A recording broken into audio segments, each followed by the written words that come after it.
It can be quite a challenge running a business in France, mainly because of workers' rights and how hard it is to fire someone. And so I got kind of caught in all of that. And there's a lot going on, but a couple of scammers taking advantage of the system, which happens anywhere, but it was hit particularly hard. And I was jogging with my then future husband and just collapsed on the riverbanks of the Seine and spent the day in the hospital. And I remember this is about 9 years in, I think, into the restaurant being open. And I just sitting in the bed going, how did I end up here? Hello, and welcome to the Randall Osché Podcast, where honest conversations take the lead. Each week, we sit down with entrepreneurs, artists, thinkers, and change makers to unpack how they got from there to here and what they learned along the way. Real stories, no filters, lessons earned through experience. So you can take what's useful and leave the rest. Whether you're tuning in during your commute, a workout, or while making dinner, we're glad you're here. So take a seat, relax, grab a cup of tea and join in the conversation. Now, let's get into this week's episode.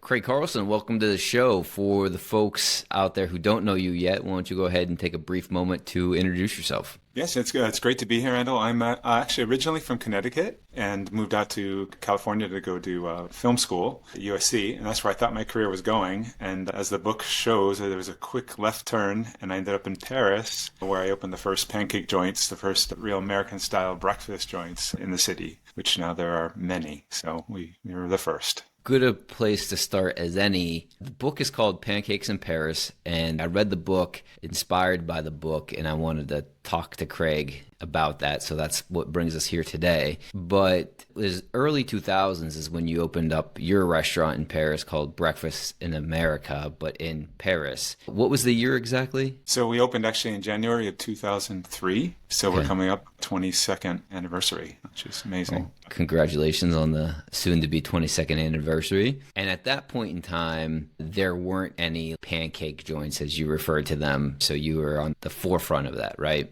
Yes. Yeah. What had happened is I had been living in Paris working on a TV show, like I said, my former career. And when the show ended, I went back to the States and I just realized I just wanted to live in Paris. I just fell in love with living in the city and didn't know what I wanted to do. And then my friends took me to a breakfast joint here in LA. And at the moment my breakfast arrived, I had this aha moment, the one thing missing in Paris. I mean, I just had craved that. And not just the pancake joint, not just the food itself, but the atmosphere. I love the atmosphere of a diner where everyone's welcome, where you just get a mix of people from all over the world, all different classes, different backgrounds, and you get that special energy that you get. And the French only knew fast foods, and they would just say, oh, is this going to be like McDonald's? And I'm like, no, you'll see, it's very different. I actually also wanted to have a different image because I had such a love for France and so many friends and integrated in France. I wanted them to see that there's more to American food than just fast food. This warning for you and for any new listeners, this conversation is going to jump around a lot. This is one of those left turns maybe. So I guess we'll go back to like your love of France and how that started. I think you took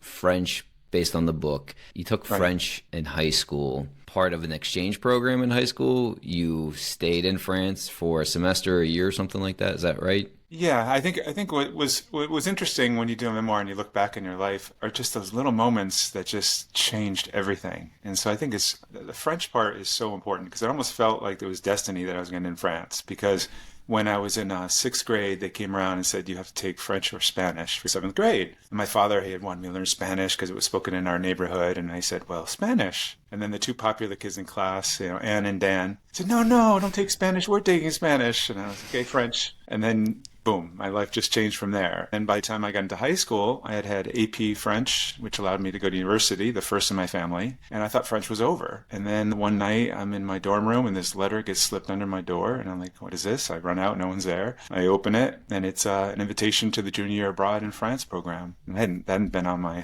thoughts, on my list. And I said, let me go check it out. And I did. And that's a long story, but I just knew that this is what I had to do. And so I did. And I went for the year and that changed everything. And then that sort of locked me into France. What was it about France in particular, or maybe Europe in general, that it seemed that resonated with you best, right? Like there's a book out there I've read, it's called Nomad Capitalist. The premise of the book is mostly about going to somewhere where you can operate a business more effectively and efficiently as far as like tax wise or import export duties, things like that. However, the general theme of the book is like go to where you're treated best, go to where the lifestyle resonates with you, go to where like the climate suits you best, go to where you can operate your business and not pay, a ton of taxes. But the theme is go to where you're treated best. So when I've had experiences where I've been able to travel abroad a little bit to Spain and Portugal, I found that those cultures and the way of life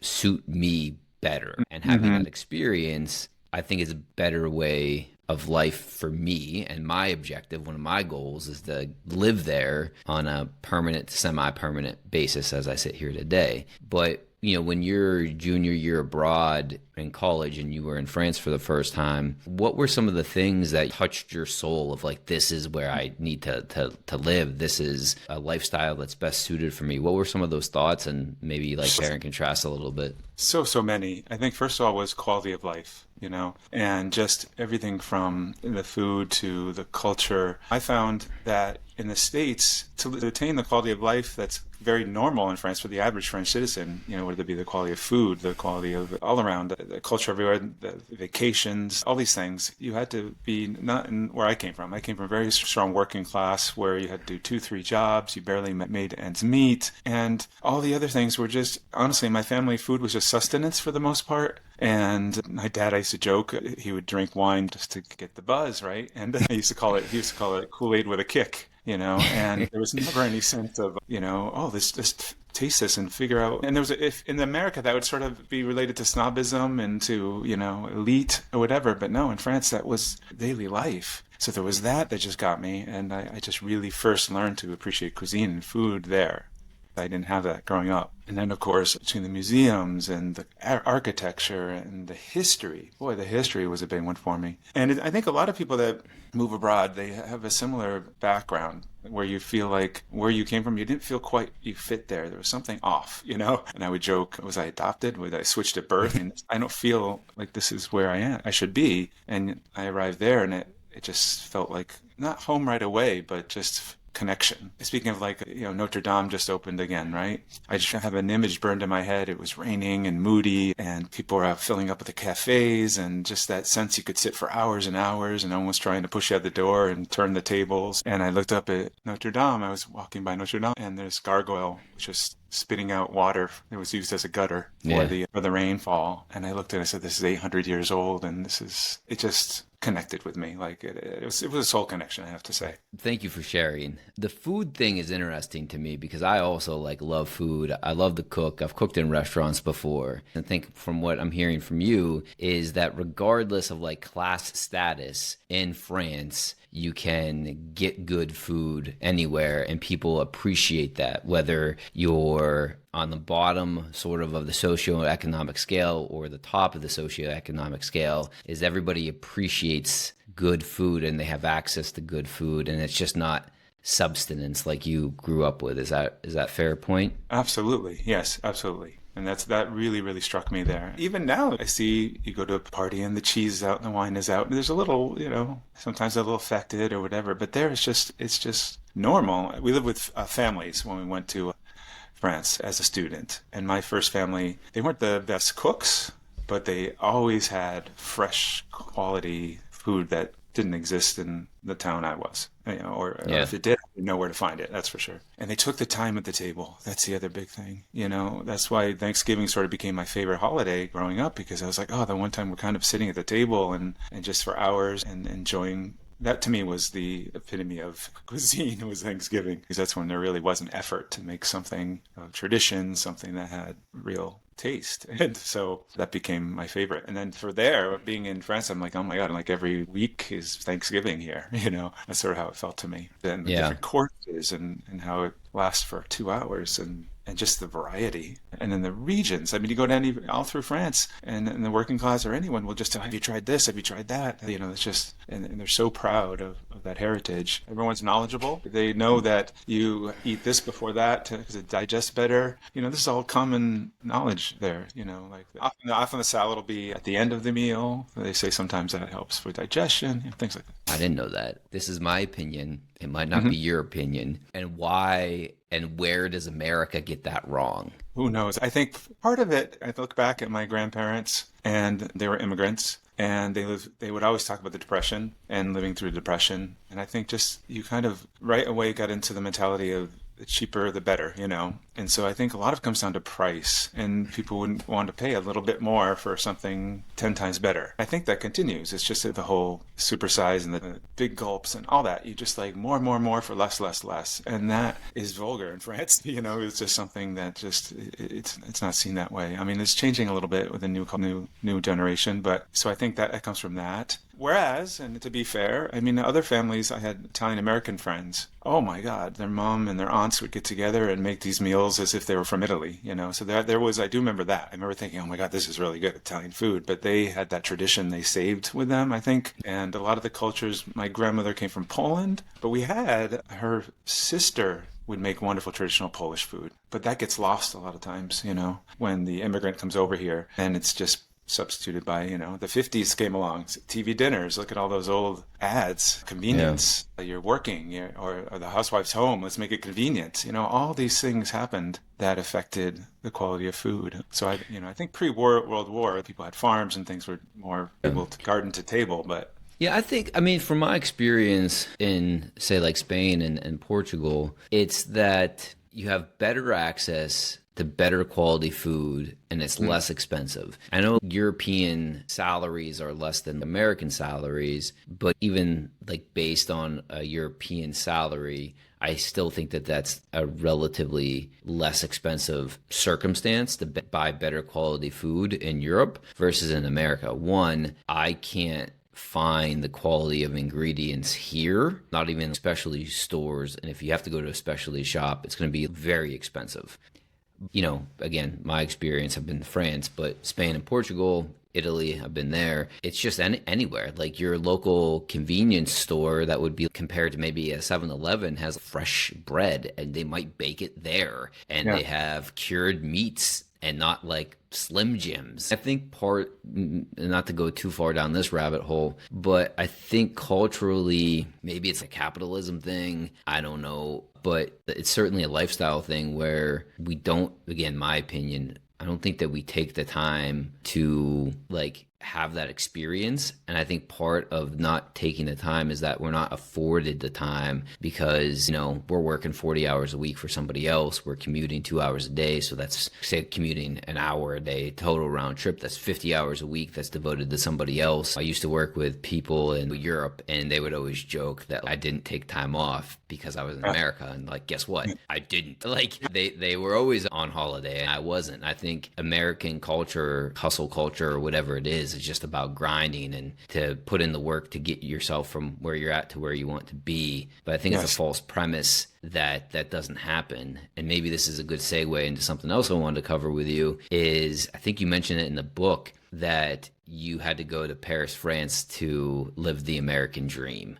If I'm remembering that correctly, maybe just expand on that a little bit. Well, I'm glad you're keeping this part open in this conversation because a lot of people don't go there. They don't want to talk about, you know, the differences or they see it as criticism. And I don't want it to be seen as criticism. I want to see it as comparison and let's look at this. And at the time when I came over, I had massive student loan debt. I couldn't even pay off the interest on it because it was so expensive, the monthly payments and what I was earning as a temp or whatever work I could find. And so there was compounding interest on top of it. I was already starting off in a hole I could never get out of. And that doesn't exist in France. I mean, even if you come and study as a foreigner, it's only a couple of thousand a year to go to the university. It's virtually free for a French person. So that already you're starting off at a different starting point than the Kate. And then at the time when I was doing this, there were studies after studies after studies saying that America, more and more than the generation wasn't being better off than their parents. or they were struggling to be better. And they were saying that more and more studies were showing that upward mobility in Europe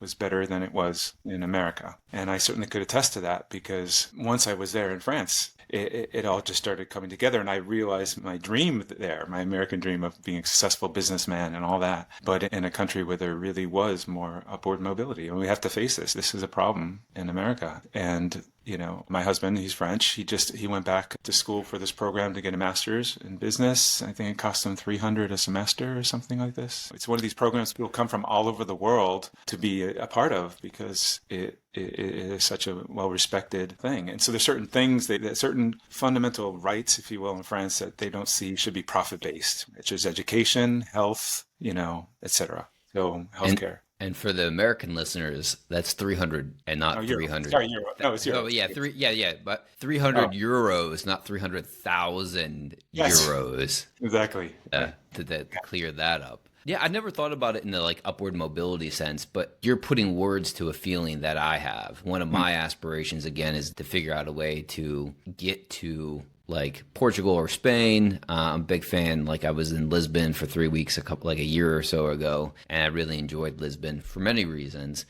Part of the podcast, I interviewed a boutique hotel owner, and now my wheels are turning. And with your story, it's just well, I don't have the money to buy my own business, but maybe I get investors and use somebody else's. I have skills, talents, abilities. I'm confident I can run my own successful enterprise if given the opportunity. But I feel as though, one, getting investor money is going to be hard, but the amount of investor money that you would have to get to open up a boutique hotel in the United States is exceedingly more expensive than doing it in Europe, even major metro areas like Lisbon or Madrid or Barcelona. It is going to be expensive, but not nearly as expensive as it would be to make that happen in the United States. And I know from your story I don't think did you work in a restaurant before you operated your own? I know you were a server once you got to Paris, right before you opened up your place, but did you have any part-time jobs or anything like that in restaurants? The only thing I did, which was actually quite valuable, was, there was a period when I was trying to raise the money, and that was the hardest. Honestly, that was probably, for me personally, not everyone, was the hardest part of this whole process, was trying to raise that $100,000, because it was so hard for me to ask for money. Didn't ask for things when I was a kid. We just knew that we didn't have the means, so you didn't ask. And so it was a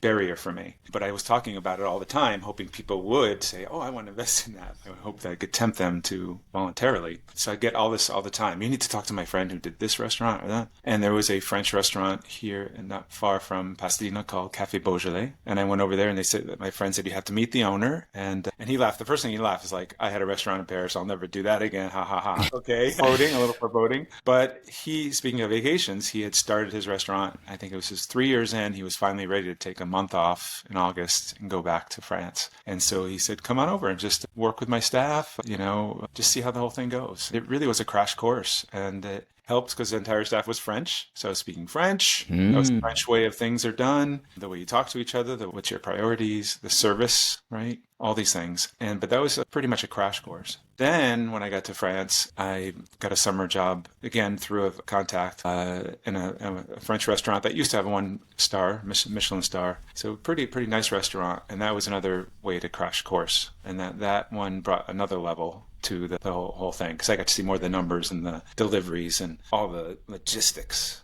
of a restaurant in France. So that helped immensely. But it was not a lot. The rest of it, I had to just learn as I went along, go with my instincts and different skill sets that I had developed over the years. That helped. Staying on the raising money part, how did that work? You didn't have the money to do it yourself, so you had this dream. You needed to raise some capital to then make this happen for you. It was hard because you weren't used to asking for things. But were the people that did, I know you had all sorts of mixed people, from $1,000 to I remember in the book maybe $20,000, $10,000 from a couple people. Did the people that invested in you invest because it was you, or did they invest because they were confident that you'd be able to have a profitable enterprise, or maybe a mix of both? I guess my point is that if you were like a restaurateur already and you were asking for money, I bet that's an easier conversation to have, to like provide me with the capital to open up my next successful venture. But like you haven't been in the business and you want to jump into this feet first and do that with other people's money. What were some of maybe those conversations like, or how did that process go? And don't forget, I'm taking that money and leaving the country. Right. Yes. Yeah. So thanks for your money. See, I'm going off to France. But I did it in a way that, reassured them. I opened an LLC here in the States, so they knew that I couldn't run off with their money. But it's interesting you should ask that. It was a mix of everything. For the most part, I thought going in that everyone just believed in this idea and thought it was wonderful, which I'd say about half did. But afterwards, when people started getting their dividends and saw the restaurant really working, they said, I have to be honest, I wanted to support you in this dream, but I really thought, goodbye my 5,000 or 10,000. I want Craig to get his shot at this, but I never expected to see my money get, And I do remember consulting with certain business students and other people, and they said that it is important for this kind of investment for people to know. They call it like, the angel investor or doing out of act of love kind of investment, that they know that there's a big risk. And so I think no one had any problem realizing what a risk it was, that for sure. But interestingly, I just saw some of my French friends who invested, and they believed in the idea right away. And they even said it again. They said, we really felt the time was right for this kind of thing. We love your passion. And we just thought you were just going to do a great job. But I was surprised the number that didn't tell me till later that they did it just out of friendship and support. But don't knock that out when you're trying for your dream. That's any way you can get it. Yeah. And I had to raise it for the loan. I wanted to mention that too. The money wasn't enough. Then I had to get the bank loan from France. That was just the seed money required. Yeah. How much did it take in 2003 to get this off the ground? What was that like initial nut of money? Yeah, it was June of 2001. I opened the LLC to start collecting money. And I think I got originally I was hoping for 2 angel investors of 50,000 each. And my price kept coming down and coming down and coming down. But I settled at 5 for a while. And I think I got 2 or 3 investors for 5. And then September 11th happened. So that threw things off for a while. And then all through 2002, it took. So it's a year and a half to raise the money. Then about 2 to 3 months of many rejections, one after the other, to get the bank loan. And then How much was the loan from the bank? It was about 150,000. Okay. So 100 raised and 150,000 in loan. And the exchange rate was favorable to you in 2003 when you started this. It was the rare time. It was 89 cents to the euro. So it was unbelievable. Yeah. Yeah. You mentioned this a bit earlier, but how old were you, if you don't mind me asking? Was it January 2003? You opened the restaurant? Yes, it was January 2003, yeah. So if you don't mind me asking, how old were you then? Mm-hmm. Yeah. So I was 38 when the doors opened. You've had like a career already, like a significant portion of a career already underneath your belt at that point.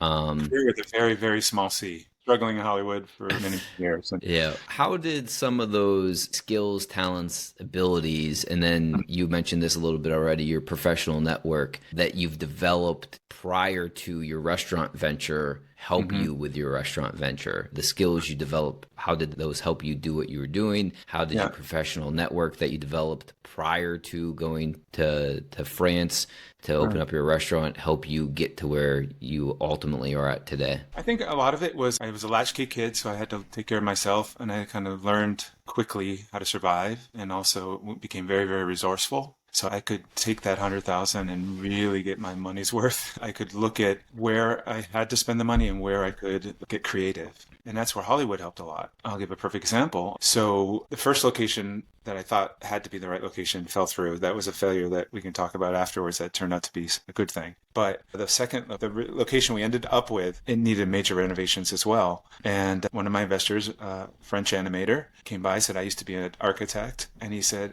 this whole side of mirrors here on this one wall, we could dress that up to look like dining car windows, like a diner car is like a train, and make those and put up some shades and da-da-da. We can take this bar, which is completely old school French, and just dress it up Hollywood style to look like a diner with the right tiles and the right stools. That saved me tens of thousands of dollars by doing that. Where if you're not quite as resourceful, you might just keep spending, thinking, okay, I knew I couldn't, and I knew I had to come up with ways. And so all those different ways. And it helps honestly, because one of the number one questions I get asked doing this book and then the book tours is, you went through so much. How did you keep going? You hit such a low at one point. How did you keep going? And I joke that it's like the scene from Officer and a Gentleman with Richard Gere, like saying, I've got nowhere else to go. There really was nowhere else to go. So that kind of helps when you have no safety net underneath you. So it might be horrifying at the time, but it actually can help you because it kept me driven and going. And I kept that vision in my head all the time. This is what I want. I can see it. I can see the customers. I can see the food. I can see the atmosphere. And that wasn't hard because I loved already coffee shops and diners that are in America. So I wanted to recreate that. So took you from June of 2001, a year and a half later, you had raised your $100,000 seed money, and then that enabled you to get to France and then get a bank loan for $150,000. Then you did the renovations, open up in January of 2003. From January, you were an owner-operator, so you lived, died, breathed. I know this from the book. The restaurant, how long did you do that, or did you feel that you had to do that until you were able to take your foot off the gas and either just relax a little bit, maybe take a shift off, an evening off, or to like get to the point? I'm assuming now you're not an owner operator the same way anymore, but what was that timeline look like from almost, I think, literally sleeping in a restaurant, if I remember from the book correctly, to like the progression of you being less and less involved? Well, there's just one historical reference I need to point out, too, that I opened right 2 months before the Iraq War started in 2003. And that really was oh my God, is this going to affect us? Because there were protests literally in front of our diner against America and the war. And here I have American joint in the middle of all this. And luckily that didn't have the effect that I didn't tank us at all. And in fact, it opened up the door for people to have conversations, right? So French and Americans would get in there and discuss and debates and all this. But so that first year we had that obstacle and many others, but it took a good at least year before I had my first night off, honestly. I mean, and plus I couldn't afford a lot of staff, right? I mean, because in France, it's a little pricey for staff because you do have a lot of extra charges. Apparently it's more like this now than here in America than it was back then. But so you had to take whatever the salary was and almost double it in charges.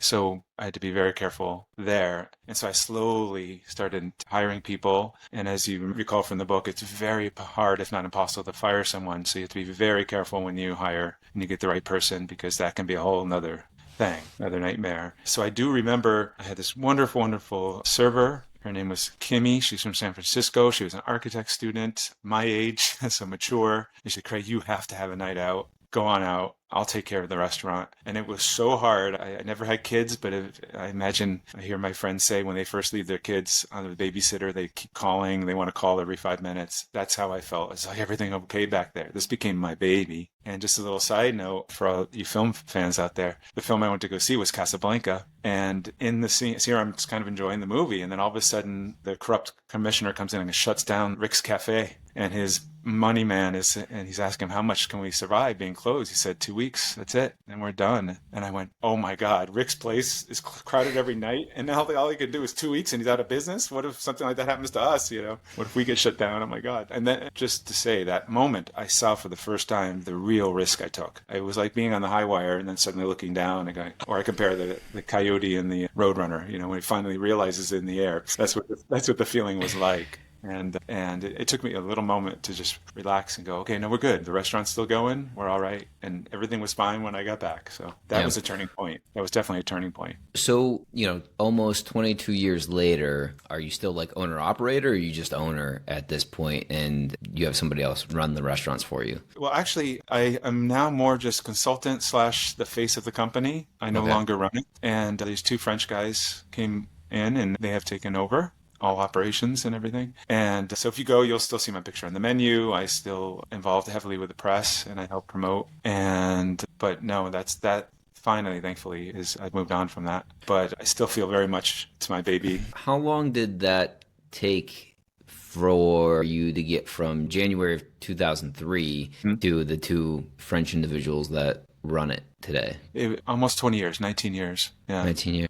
Yeah. And it was my hope, my dream was that I could find people that were passionate about the idea and that would continue it. I hated to see if it just turned into something else and wasn't true to its idea. Because I knew also, I grew up with my customers. There's a little girl used to come in, 5-year-old little girl. She would sit at the counter and do her crayons and drawings, and her name was Josephine. And one day she walks in, and a grown woman, 18, going to the university, saying, "Remember me? I'm Josephine." And that's one of the best and most rewarding parts about owning this kind of business is you build a whole community. The number of weddings I've gone to, the number of celebrations together. When we did the 20th anniversary, we had customers who were there from day one who came. We had a big party. And yeah, again, jumping around a little bit or a lot. Growing up in Frenchtown, Connecticut. So I grew up in a small town, rural Pennsylvania. And one of the things that resonated with me in your book seemed like a similar sort of experience, right? I would say probably lower sort of middle class family. We didn't want for anything, but like I also knew things were just off the table, right? Like we weren't holidaying in Italy. We were going to visit my grandparents in Florida, right? Free hotel was their house. In rural small town Pennsylvania,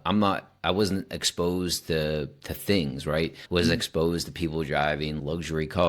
Wasn't exposed to white-collar jobs. I grew up in a factory town. So my version of the world, my perspective was that. The way I would put it today is like I didn't have the inputs to know that things work differently other places. And good nor bad, depending on what you want. But for the life that I'm living now and what I desire to have, I think that probably set me back a decade. Everybody's journey is unique. I get that. But and my journey is my own. But lacking those inputs for the first 18 years of my life versus somebody else who grew up in maybe Washington, D.C. and was around museums and culture and different types of cuisine and diversity of every kind, from language and ethnicity and, different types of cuisine. These are just all inputs that you're always taking in and you're learning as you go. But that didn't happen for me from where I was at. And then for you and your journey in Frenchtown, I think, I don't necessarily know where it's at, but it seemed as though you didn't have those inputs either, right? So maybe just kind of talk to me a little bit about that.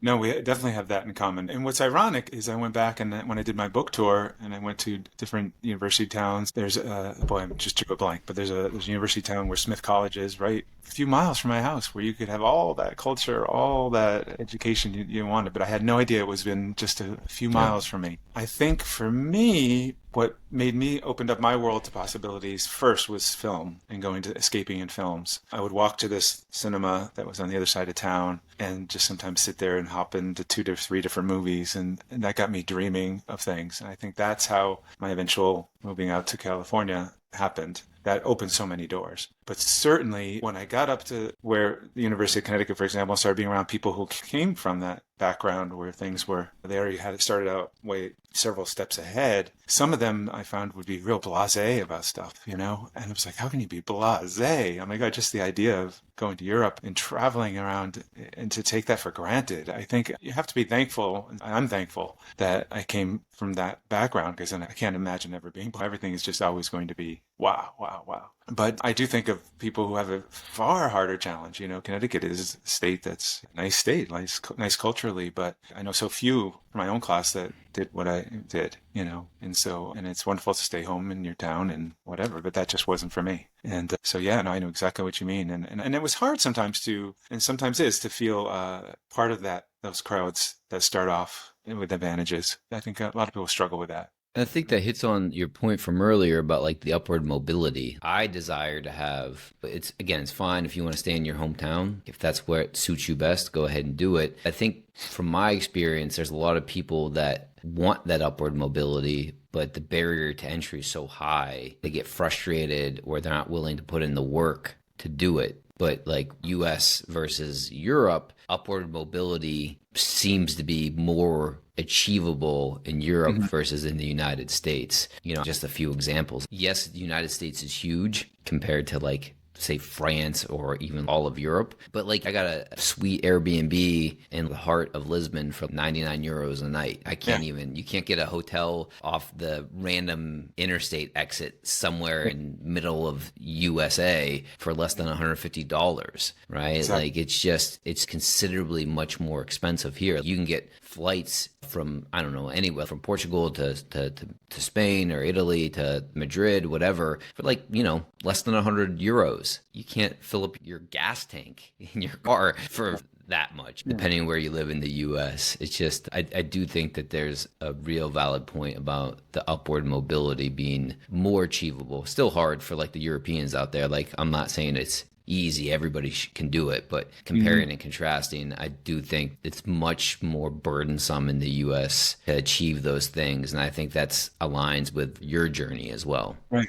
I mean, yeah, and again, that quality of life, the goal in Europe has always been to share that that all the population gets as much of that quality of life as possible. There's obviously no place is perfect, but what I always say to people is like, there are fast food joints, American fast food joints popping up in France constantly, right? I mean, McDonald's was number one of new businesses for years in France. All their employees get 6 weeks, 5 to 6 weeks paid vacation. All of them get full healthcare coverage, so imagine that here. If you're working at a fast food joint, you don't get 5 weeks vacation. No, you're lucky if you get 2 to 3 weeks. And this is a given. This is everyone. So we could do it. It's just the will is not there and perhaps greed. And, and as a businessman, that's the part that when I talk to fellow businessmen here, they think I'm off my rocker. I'm like, my employees should have that time off. They need to be with their families. Yeah. They need to experience life. It's not all about work. So I think that's the wonderful thing about Europe too. It just is reminding you it's not always the bottom line. It's not always the rat race. You don't have to. Yeah.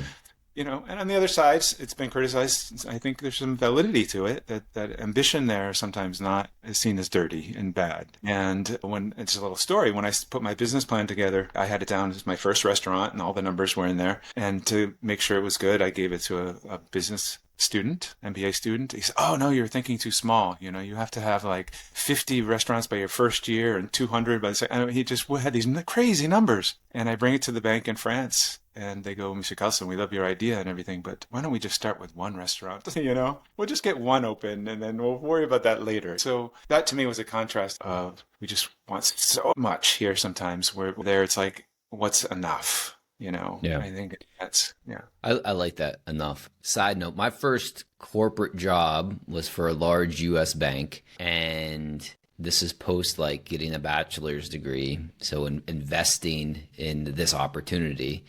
I had 10 vacation days my first year, and then I was awarded 5 extra vacation days after 5 years at that company. So after 5 years, I had 3 weeks of vacation, whereas in France, you're saying like everybody's entitled to 6 weeks right off the bat. Yeah, 5 minimum, and most are with the extra holidays. For any job. And it's just the law. There's no way around it. Yeah. Yeah, Yeah, and they come to you and say, "Well, they'll say, why didn't your staff take it?" And it's not an excuse to say, "Oh, they didn't want it." Yeah. Sometimes you have to say, "Okay, you guys got to go take your vacation now," or you can sign a piece of paper where they say, "No, I don't want it." They can do that. They can sign a piece of paper, but otherwise, it's required. And you can make it work. You make your business work, believe it or not. Yeah, there's studies after studies that have been done that when people disconnect, they come back and they can do better work. When you disconnect and remove yourself from the scenario, from the day-to-day, whether you're the business owner or the employee, it gives yourself to look at the situation through a different lens, and you can problem solve when you're away. Like, I can sit at my computer all day working on the podcast or trying to overcome a challenge I have. But then I'm like, I take a break, I go for a run. I'm not even thinking about the challenge that was in front of me, but I'm like, oh, boom, that's the idea. Like, that's what I needed. Now, problem solved. Like, you can sit there and do all the work, but you're not going to come up with the answers. You need to afford yourself the opportunity and that space. And when people do that, that's where good things happen. So I don't understand America's desire to not take time off, because it's been proven that it's the least effective way to do things. Make it make sense. Yeah, I can't tell you how many years it took me to not feel guilty about taking vacation. I would feel guilty taking a week or two off, and I look back at that now, and I think that's madness. Why did I think that? I know why I did. It's just.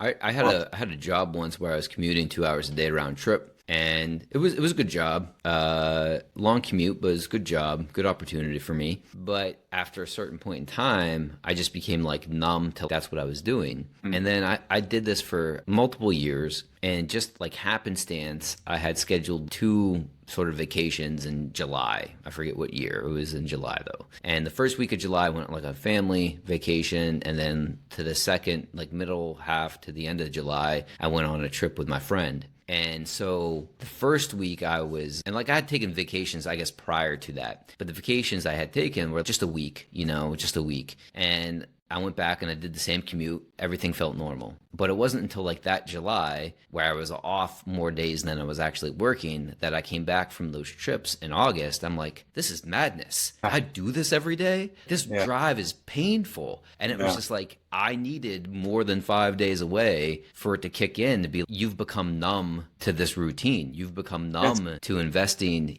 10 hours of your week into just driving to and from a job that's not getting paid for, right? Yeah, it's funny you should say that, because the French would always say to me, if I took a week, they'd say, "That's it? You need at least two. You need at least 2 weeks to disconnect." And I didn't understand that. And then how many times I have friends coming to visit to France, and they're coming there for 3 days, 2 days. Yeah. New York Times has this thing every time in the travel section, 36 hours in whatever city. And I'm like, that's crazy. That's a day and a half, and that's counting your sleep, And I know people have limited time, but boy, the wisdom of French was that you're right. You need at least 2 weeks to disconnect. Yeah. I mean, like, I can't do the 36 hours in the city thing. Like, I need, like, with jet lag and stuff, give me a half a day to a day just to not do anything. And then we can talk about activities, right? Let's take a quick break from today's episode. If you're enjoying the conversation, take a second to like, follow, or subscribe wherever you're tuning in. We'd really appreciate it. You can also find us on Instagram at Randall Osché. That's RandallOsche.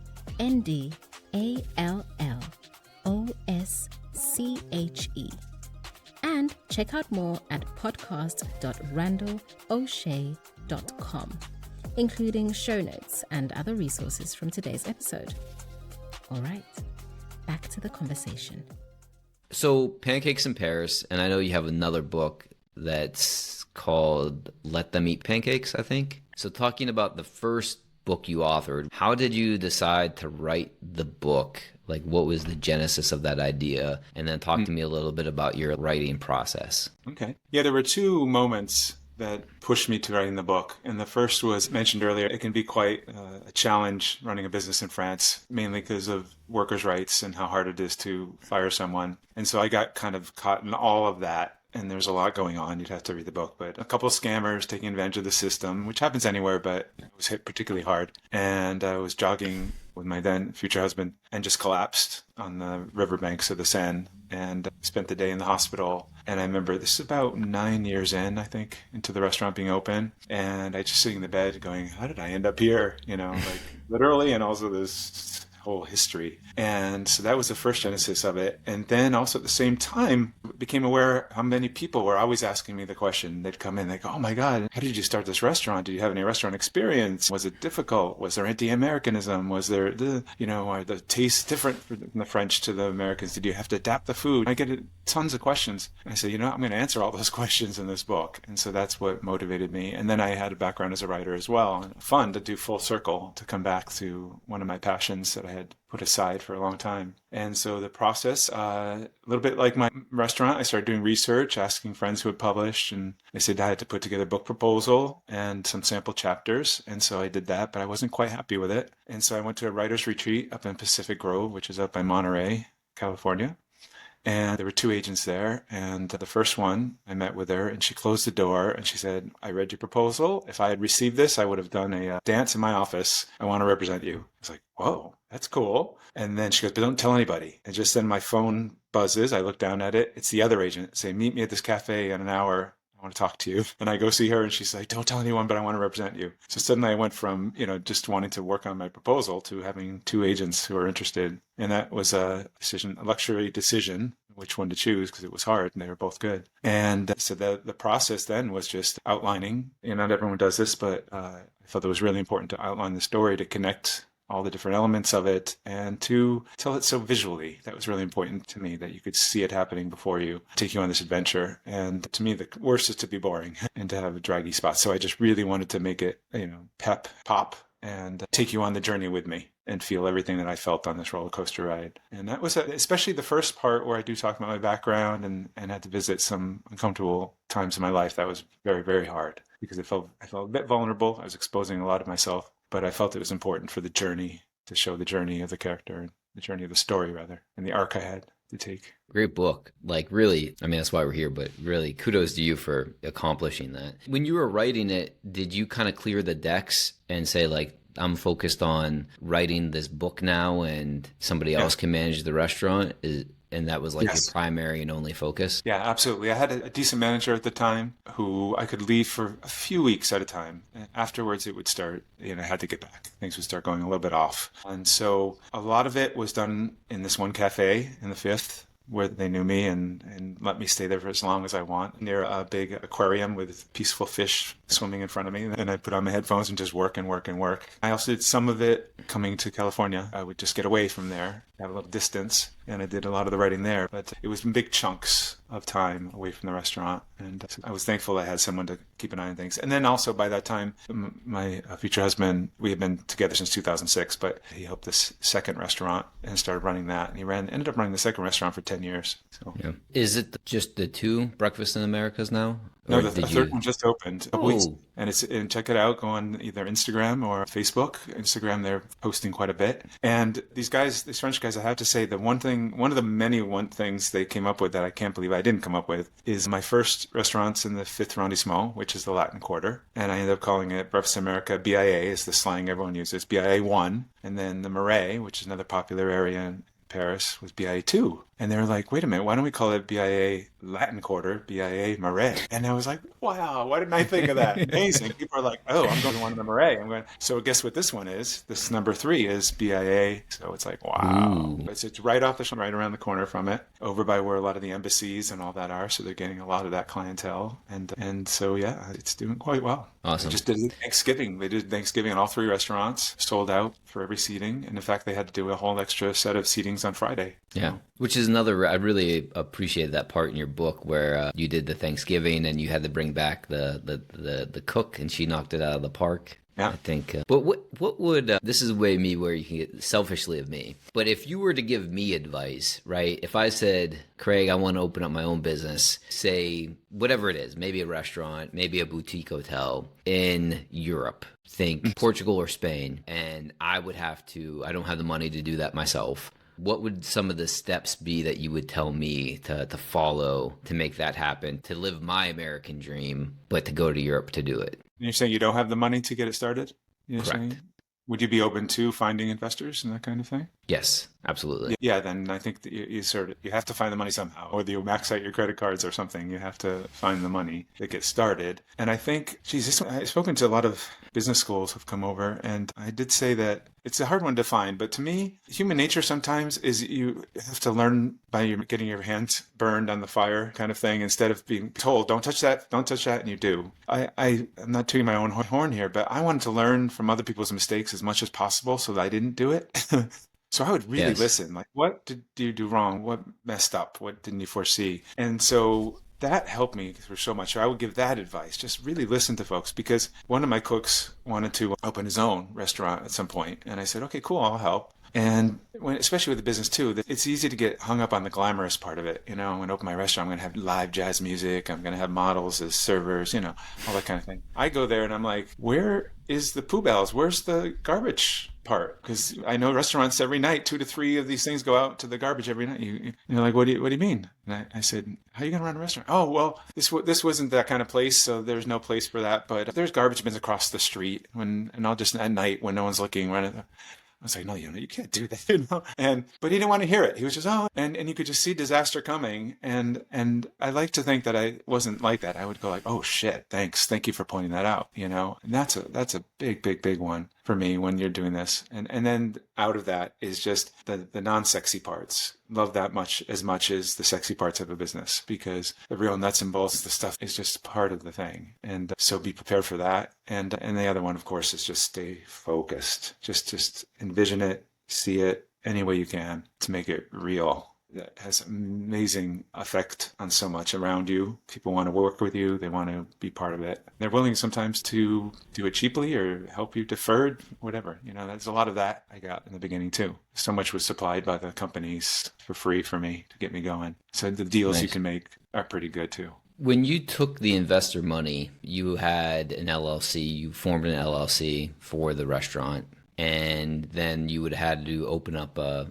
bank account for the LLC, for the business. So you pitched yourself to investors. Some of them, most said no, right? That's how it works. Some said yes. You took those checks payable to, BIA, LLC, or whatever it was, deposited those into the checking account. And then once you had your $100,000 of investor money, that seed money, then you got on a plane, went to France, and started trying to get a bank loan to get the other portion of your startup capital, right? Except for one big glitch in there, or whatever, is now that I hadn't thought of this in a while. I actually raised about $125,000 first to try to secure a location, because that apparently was going to help me get the loan as well. If I had a decent location that could prove this is a real good spot, because everything's location, right? So I don't know if you remember from the book, I did get a location, put down the deposit, and the guy turned out to be a little bit of a crook, and he tried to keep my deposit and the money I desperately needed. He ended up getting half of it, but that location fell through, and I'm so glad it did,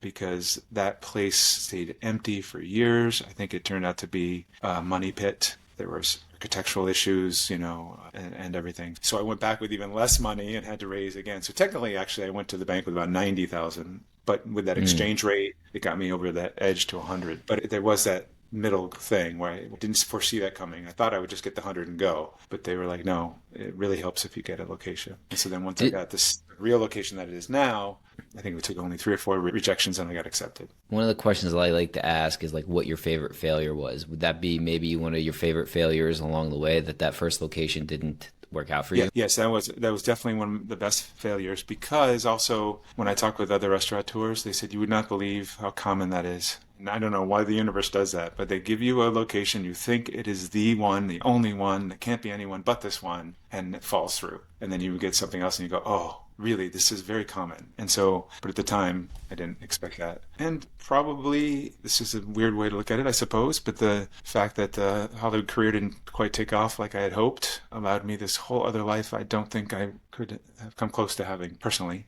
I felt comfortable coming out in France that I didn't hear. I met my future husband there that I can't imagine being without. So, just not being the Hollywood hotshot was a good thing. Richard Branson has this quote about opportunities. I don't remember the quote exactly, so maybe I'm adapting this. But he says something to the effect of business opportunities are like buses. There's always another one coming. And I always think about that, because you always have the sense of urgency about this is perfect, this is the right location, or I have to get this job. If I don't get this job, I'm going to be devastated. But I think the quote, Richard Branson does a good job of encapsulating that feeling. But opportunities, business opportunities, like buses, there's always another one coming. There's multiple locations. You can have success anywhere. You just got to put in the work and figure it out. And, look at where you were at. That first location fell through, and then you were able to get the one in the Latin Quarter, and, the rest is sort of history, right? Yeah. And all the other things along the way, just like I said, I ended up getting a secondary loan from the beer supplier at a really great rate. And they took a chance on me, and then all the free goodies that I got as well, just from saying, I got to get this open. Do you think that part of that support from the bank and the loan from the beer supplier, and maybe some of the people that invested, comes from the fact that there's few people trying to do what you did? Do you think that there's a population of people out there that want to support people because either they don't have the fortitude to do it themselves, and or they just want to see other people win? But part of the reason why they have the funds to invest in you is because there's nobody beating down the doors to do the hard work. Do you think that's part of it? Yeah, no, you nailed it, because I heard that from the horse's mouth there. I heard it from the architect example. And what I said earlier about ambition sometimes being a dirty word in French, he was very ambitious and wanted to do all kinds of things. And he said, in my culture, sometimes it's looked down on a little bit. And I'm not sure if it's from some jealousy or where, but talk to French people and many will tell you that. And he says, but you came and you want to do this, and I want to be involved in that. I love that energy. France and other countries like in Europe is certain ones is the brain drain. You might have heard that, or some of the entrepreneurial spirit folks who really wanted to do startups and this and that, end up going to London or other cities or America to pursue that. And that's something France has addressed. And they said, no, we want to keep them here. So there's different, some of the words, think tanks. What do you call those places where they all get together and do their creative? And like, yeah, I know what you're talking about. I don't know where it is. There's either. one where we live, and all these young French people are out there, and it's wonderful to see. So that's changing culturally. But when I started, for sure, it was like, oh, you're really a go-getter, and this is great, and we want to back that up. And like so a startup incubator. Is that what you're talking about? Yeah. Incubators, absolutely. Yeah. Just took us a minute. Yeah. What is the most influential book you've ever read? Well, I don't have one. I mean, I certainly growing up and as a seeker and a searcher, I loved Walden, Pond, Thoreau, and all that self-analysis stuff. But on a professional level and more in the creative level for my book, it was Anthony Bourdain's book, Kitchen Confidential. And that is what's interesting because it has two parts to that book. The first was when I was putting the money together and getting started. That book had just come out and it was the talk of the town, especially in the industry. I can't tell you the number of people who said, you have to read this book. You'll never want to open a restaurant. And I said, I'll pass because I want to open a restaurant and I don't want to. So I kind of put my head in the sand and I'm like, I don't want to read the book. And then I'm putting my proposal together and what books that are good references. And I finally grabbed that book and I read through it and I was like, oh man, he so gets it. He so nails it. That just helped me with my book because I'd read someone else's and it was just very tame and very polite. No, boom, just go for it. And that helped. Yeah, I've worked in many kitchens, many different restaurants, and it's real life. There's nothing but authenticity and honesty coming out of like Kitchen Confidential. Yeah. What advice would you give your younger self? Okay, this question, it's so funny because I don't take this personally, but I hear this question a lot from, not to me per se, but others. And I think it's a feel-good question for the person telling it because I look back at that young Craig. First of all, he wouldn't have listened to me, probably, my advice. But number two, I would say you're going to have to go through a lot. And I don't want to reassure them and go, everything's going to be okay and you worry too much. It's all going to be good. I mean, that's the number one response I hear. And I just say, no, but when you're at that age, you have to go through the ups and downs. You have to hit those obstacles. You have to have the doubts. You have to have the triumphs. It's going to be tough, and maybe, just maybe, you might get to my age and you're not the perfectly secure person or everything, you got all your shit together. You're doing the best you can and you celebrate everything that you went through. I don't want to just ease them and make them feel, you worried too much and things were all everything was going to be okay. No, it's going to be tough for you, Craig, if you want to listen to me. But, you have so many self-doubts, you probably wouldn't listen to yourself. So one of the things I only came across this maybe a year or 2 years ago, and it's the emotional change curve. And for the viewers, we'll put it on the screen of the YouTube production of this. But it's a curve that starts out like high on the top left, and then it starts to dip down, and then you get to like the valley of despair. And the curve is meant to illustrate that anything that you try to accomplish is going to be hard. And I think a lot of times that we as humans and individuals, whatever age, we try new things and we give up on the new thing because it's harder than we imagined. But I've started a couple of ventures, I've started new jobs, and like things have always been harder than I imagined. So anytime I'm talking to somebody and they're asking my advice, I'm like, however hard you think it's going to be,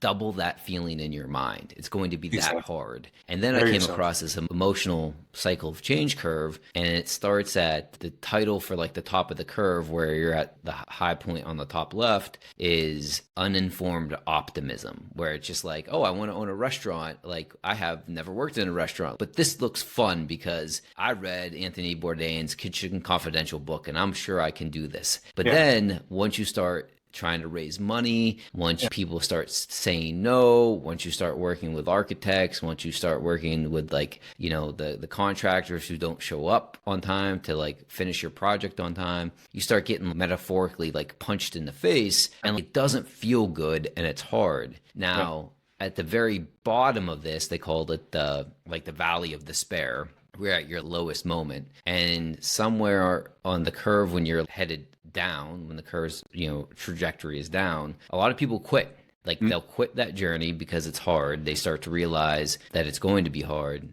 and they quit and they start something else, right? I compare this to hobbies a lot. People are like, oh, I want to play golf. But then they realize how hard golf is. They're like, well, that's not the hobby for me. I want to be a photographer. So they get an expensive camera, and they're like, oh, well, like all I need to be a great photographer is expensive cameras. That's not the case. You got to edit photos. You got to figure out how to shoot great photos. Well, that's too hard. I'm going to do something else. And they quit and repeat.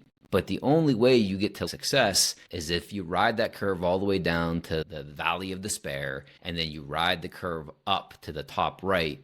And that's where you're at informed optimism. And that's where like you get to success. And I think that what you said is telling your younger self is there are going to be challenges. Everything is going to be hard. I don't necessarily know if I thought things were going to be, certain things in life were going to be easier, but I didn't realize how hard some things were going to be. And that's just life. And if you have that message, I think the sooner the better. It's just about where you want to invest your time, energy, effort, and resources into which hard thing. They're all going to be hard. Putting on muscle, going to the gym is going to be hard. Losing weight is going to be hard, right? Opening up your own business is going to be hard. Having a successful career is going to be hard. One thing is not easier than the other. With your limited time and resources, what thing do you want to pursue the most? Because it's all going to be tough. And it may take time, a lot of time. Just some people, that's the way it's going to be, because again, you start off not as far advanced as a lot of people, so you've got a lot of stuff to catch up to. So again, 38 is when things started changing. And by the time I turned 40, I was raising my glass at the restaurant going, wow, this is great, but it took to 40. And I just saw a documentary on James Carville, the political consultant, and same thing. It didn't until 38 or 40. He was all over the place. And what's obviously the easy answer is the journey is what's important, but also savor those moments along the way, those beautiful moments along the way, because there's so many along the way in the restaurant between the low points that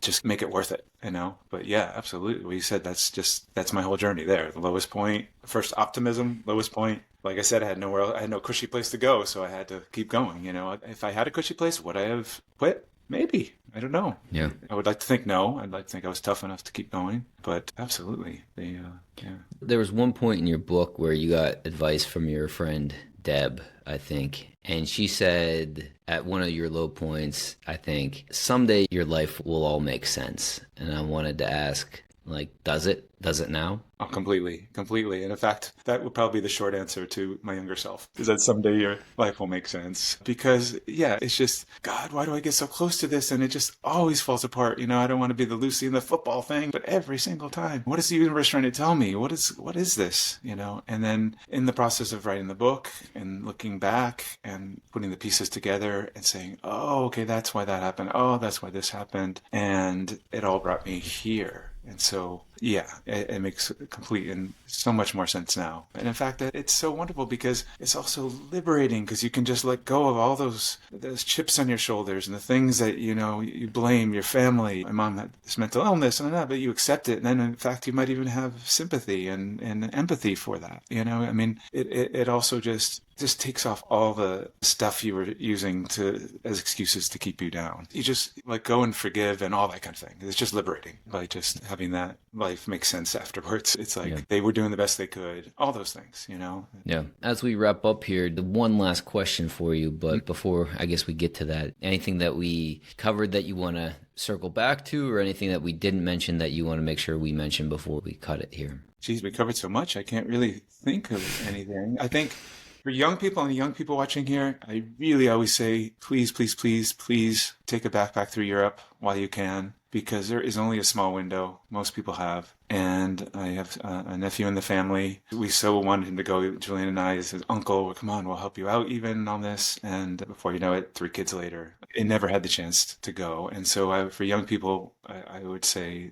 get that backpack, even if it's not Europe, South America, wherever. Just have that adventure, open the mind, see the world as a bigger place. It's so hard to come back here sometimes and the world stops at the American borders and you just want to scream, there's so much more. It's not a criticism. We can learn from each other. We can learn from the outside. And sometimes it's just little things and they can make our lives so much better. So just get out there. And that's what I would offer young people if they're watching this. I mean, certainly, and then you can do it as an empty nester, Yeah. People done that as well, that finally travel when they finally get a chance, but it's life transforming. It is. I think, getting back to go to where you're treated best, you don't know where you're going to be treated best if you've only ever been to one place. And that could be the same hometown, the same big city where your small town was, or the United States. But you don't know where you're going to be treated best unless you give yourself the opportunity to travel a bit. I was fortunate in my 20s, I had a job where I was able to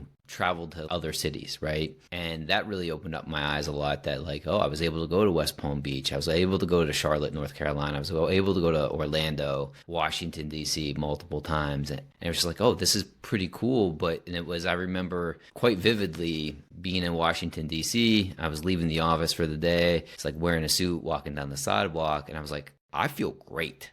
Why do I feel great? And I just almost remember it stopping on the sidewalk and thinking about it. Now, whether that's actually happened or not, I don't know. It just hit me. It's just the diversity of everything. Every type of person is around here. Every language is being spoken. Anything I could possibly want to do is around me. See type of cuisine or food. It was just everything's available to me right here. And it was that moment where I was just oh, I need more of this. But it was because I was provided the opportunity to go work and spend a few days in these various cities that I was able to recognize that where I was living wasn't optimal for me. So if you can get a backpack, like Craig says, and go through Europe, the sooner you do that, the better. Anywhere. But get out, explore, meet new people, change your perspective, get a new perspective. I think that we all can learn from that.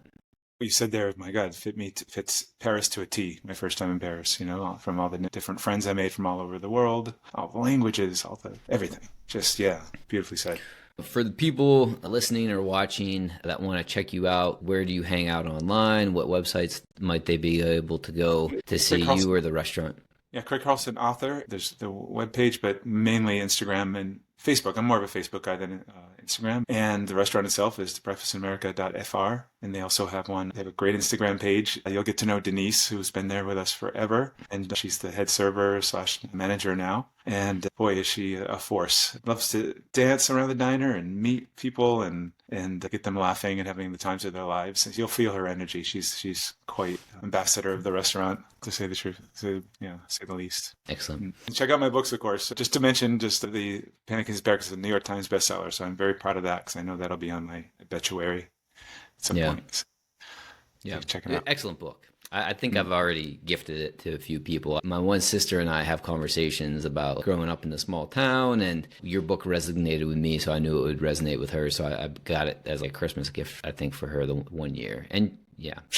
Craig, appreciate you taking time on your Sunday to have this conversation with me. I love diving in a little bit deeper than just what was in the book. I got to tell you, when he saw your questions, some of the questions, he said, this guy's got great questions. So you really do. Thank you for some of that that real insight that I'd love to talk about and don't get a lot of opportunity sometimes. So that's great. Thank you. Yeah, no, I appreciate that. The reason I do this is, like you said earlier, is we can all learn from everybody. And you've made mistakes along the way. And if I wanted to go to Paris and open up my own restaurant, I would talk, I want to have a conversation with you. I want to avoid the pitfalls that you ended up into. I'm going to have a fair share of my own, but let's share the information, right? Yes. And, I don't like small talk. Probably because I'm not good at it, but these are the types of conversations I like to have to dive a little bit deeper into things. Oh, good. Excellent. Thank you. And that wraps up today's conversation on the Randall Osché Podcast. Thanks again to our guest for sharing their time, knowledge, and lessons with us. If the episode brought you any value, the best way to support the show is to follow or subscribe on your favorite platform. That helps us reach more people like you. You can also visit podcast.randallosché.com for blog posts, full transcripts, and other episode resources. Thanks for tuning in. Until next time, stay sharp, stay curious, and keep moving forward.